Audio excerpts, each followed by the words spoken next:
अर्थ निर्जला एकादशी महात्म।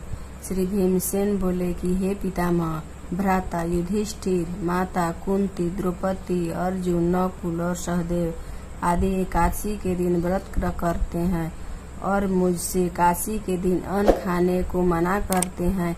मैं उनसे कहता हूँ कि भाई, मैं भक्ति पूर्वक भगवान की पूजा कर सकता हूँ और दान दे सकता हूँ, परंतु मैं एकादशी के दिन भूखा नहीं रह सकता हूँ।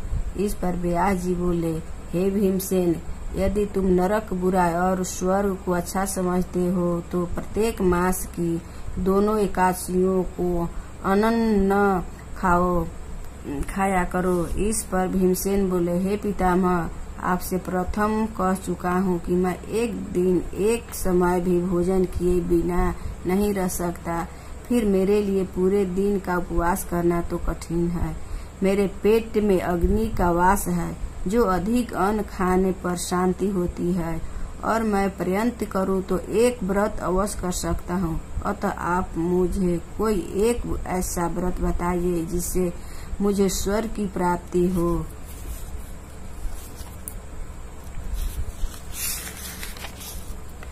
श्री व्यास जी बोले कि हे आयु पुत्र, बड़े बड़े ऋषि और महर्षियों ने बहुत से शस्त्र आदि बनाए हैं। यदि कलयुग में मनुष्य उनका आचरण करे तो अवश्य ही मुक्ति को प्राप्त होता है। उनमें धन बहुत खर्च होता है। उनमें से जो पुराणों का सार है उसे कहता हूँ कि मनुष्य को दोनों पक्ष की एकादशियों का व्रत करना चाहिए, इससे उन्होंने स्वर्ग की प्राप्ति होती है। श्री व्यास जी बोले, हे भीमसेन, कृष्ण और मिथुन संक्रांति के मध्य में जेठ मास की शुक्ल पक्ष की एकादशी होती है, उसका निर्जला व्रत करना चाहिए। इस एकादशी के व्रत में स्नान और आचमन में जल वर्जित नहीं है, लेकिन आचमन में 6 मास जल से अधिक जल नहीं लेना चाहिए। इन आचमन से सारी शरीर की शुद्धि हो जाती है। आचमन में 6 मास से अधिक जल मद्यपान के समान है। यदि दिन भोजन नहीं करना चाहिए, क्योंकि भोजन करने से व्रत नष्ट हो जाता है। यदि सूर्योदय से सूर्यास्त तक मनुष्य जलपान न करे तो उसे 12 एकादशी का फल की प्राप्ति होती है। द्वादशी के दिन सूर्योदय से पहले ही उठना चाहिए। उसके पश्चात भूखे ब्राह्मण को भोजन कराना चाहिए। तत्पश्चात स्वयं भोजन करना चाहिए। उसका फल 1 वर्ष संपूर्ण एकादशियों के फल के बराबर है।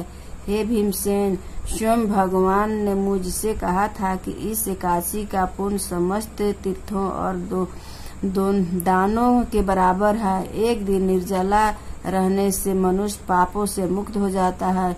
जो मनुष्य निर्जला एकादशी का व्रत करते हैं उनको मृत्यु के समान भयानक यमदूत नहीं दिखते हैं। उस समय भगवान विष्णु के दूत स्वर्ग में आते हैं और उसको पुष्पक विमान पर बैठाकर स्वर्ग को ले जाते हैं। अतः संसार में सबसे श्रेष्ठ निर्जला एकादशी का व्रत है। अतः यंत्र पूर्वक इस एकादशी का निर्जला व्रत करना चाहिए। उस दिन ओम नमो भगवते वासुदेवाय मंत्र का उच्चारण करना चाहिए। उस दिन गौ दान करना चाहिए। व्यास देव जी के ऐसे वचन सुनकर उसने निर्जला व्रत किया।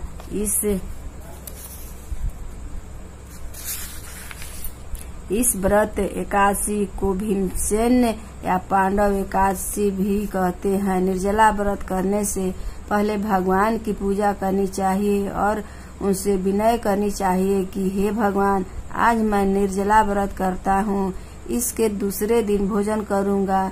मैं इस व्रत को श्रद्धा पूर्वक रहूँगा, इससे मेरी सब पाप नष्ट हो जाए। इस दिन एक बड़े वस्त्र से ढककर स्वर्ण सहित दान करना चाहिए। जो मनुष्य इन व्रत का प्रहार में स्नान तथा आदि करते हैं उनको करोड़ों फल स्वर्ण दान का फल मिलता है। जो मनुष्य इस दिन यज्ञ होमादि करते हैं उसका फल वर्णन भी नहीं हो सकता। उस निर्जला एकादशी के व्रत से मनुष्य विष्णु लोक को जाता है। जो मनुष्य इसी दिन अन्न खाते हैं उन्हें चंडाल समझना चाहिए, वे अन्न नरक में जाते हैं। ब्रह्मा हत्यारे, मद पान करने वाले, चोरी करने वाले, गुरु से द्वेष करने वाले, असत बोलने वाले इस व्रत को करने से स्वर्ग को जाते हैं। हे कुंती, जो पुरुष या स्त्री इस व्रत को श्रद्धा पूर्वक करते हैं उनके निम्नलिखित कर्तव्य हैं। उन्होंने सर्वप्रथम विष्णु भगवान की पूजा करनी चाहिए, तत्पश्चात गौदान करना चाहिए। उस दिन ब्राह्मणों को दक्षिणा, मिष्ठान आदि देना चाहिए। निर्जला के दिन अन्न, वस्त्र, छत्र, उपाहन आदि का दान करना चाहिए। जो मनुष्य इस कथा को प्रेम पूर्वक सुनते एवं पढ़ते हैं उनको स्वर्ग की प्राप्ति होती है। श्री एकादशी महात्म की जय।